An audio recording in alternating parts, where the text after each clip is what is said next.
Hello Web, I'm Chris Hewitt and welcome to the third in our very special series of Google Hangouts as part of this year's Jameson Empire Done in 60 Seconds competition. That is of course a contest that challenges you to remake a film, any film you like, in just 1 minute. This time we're going to be focusing on directing, and then I have a man beside me who's one of our brightest and best and has been for a long, long time. He started the screen directorial career in 1989, same year Empire was born, with Henry V. Since then he's directed the likes of Much Ado About Nothing, Peter's Friends, Frankenstein, Thor, and now his new movie Jack Ryan, Shadow Recruit. And I also hear he does a bit of acting on the side. He is, of course, the one, the only, Kenneth Branagh. I think so. Jack Ryan, Shadow Recruit is the 5th Jack Ryan film. Correct. But this is a reboot, essentially. Is that how you treated it, or did you look back at the other films for inspiration? Look, I had seen the other films and really enjoyed them. When I was making my second film for Paramount, a thriller called Dead Again, I was on the Paramount lot in Hollywood where they were making Hunt for Red October, the first of the Jack Ryan films that featured Alec Baldwin and Sean Connery as a Scottish Russian. Sharing into history. And that's a very good actor. Thank you very much. Very nice. So I remember seeing when it came out, and I really liked it, and saw the subsequent films. But this came as a reimagination of a character that was born out of novels set in the Cold War era. But Jack Ryan, the man, was somebody I think that the audiences found very compelling in the books and in the films, and trying to put him in a 21st century context is what we were trying to do. So the world of financial intelligence and financial terrorism. But Chris Pine is your Jack Ryan. Yes, indeed. And when did he first appear on your radar as an actor? Actually, do you know, the first thing I ever saw him in, I suspect, was Princess Diaries 2.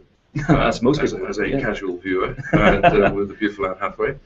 And then, of course, he was so brilliant in the first J.J. Abrams Star Trek, and he did the second one, but it felt like there was a vibrant, new, vital energy on screen with him. Great, partnership with Zach Quinto.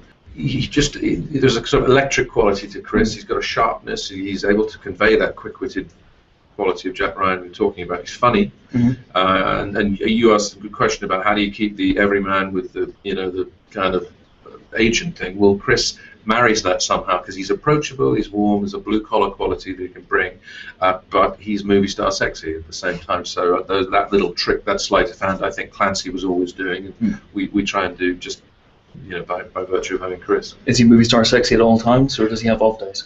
I think, well, I mean, to be perfectly honest, he's not always movie star sexy to me. He's my valued and warm colleague.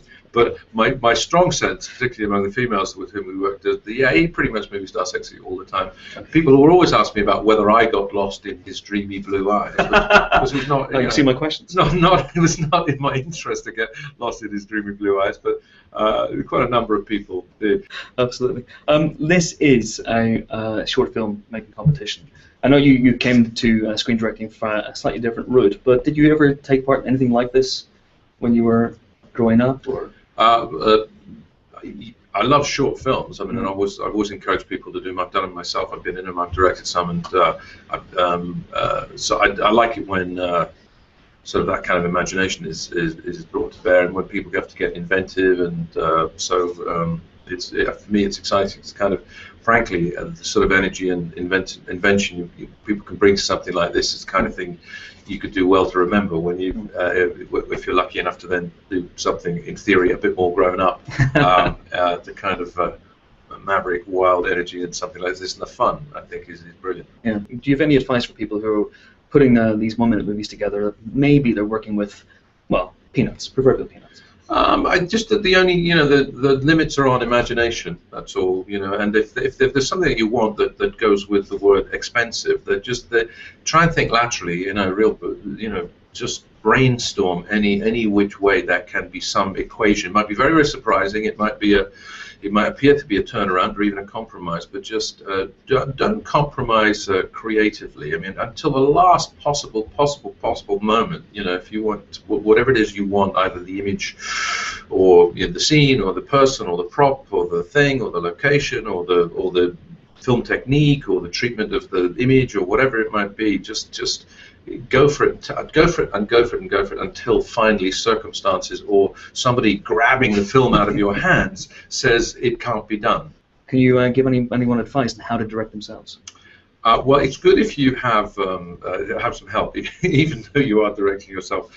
It's good if you can nominate one person or people that you trust, or even if you don't trust them, that you know they might be smart, and who are unafraid to express an opinion, and dare to put your performance or your ideas against their opinion. You're fairly fragile, so you need to build up the muscles to make sure you can take other people's opinion or ignore them completely and just get on and do it. But what happens, has there ever been a day in your career where Kenneth Branagh, the director, cannot get Kenneth Branagh, the actor, out of his trailer?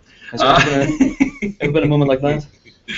Yeah, I think probably plenty of times, yeah, because the actor knows what the director's going to want him to do and thinks, I'm going to do that.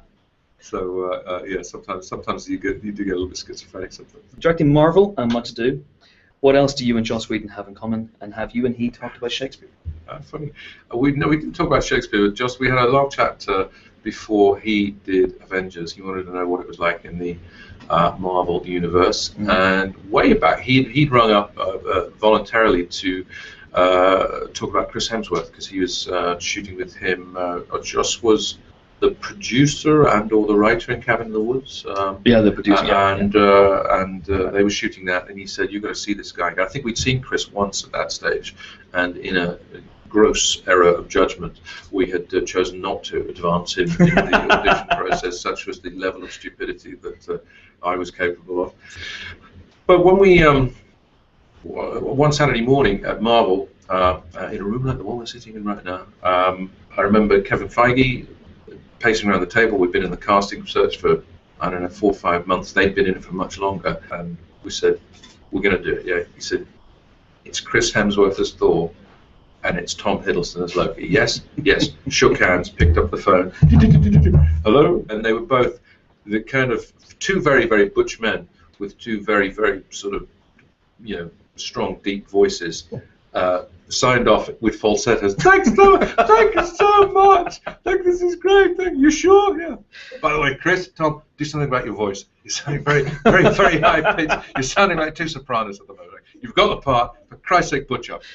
And that's all the time we have, I'm afraid. Jack Ryan Shadow Recruit is out on Friday. If you want to enter this year's Jameson Empire Done in 60 Seconds competition, there's still time. If you want more details, go to www.jamesonempire.com. Until then, all that remains is for me to thank my guest, Kenneth Branagh. Thank you very much. Thank you very much. And thank you guys for watching.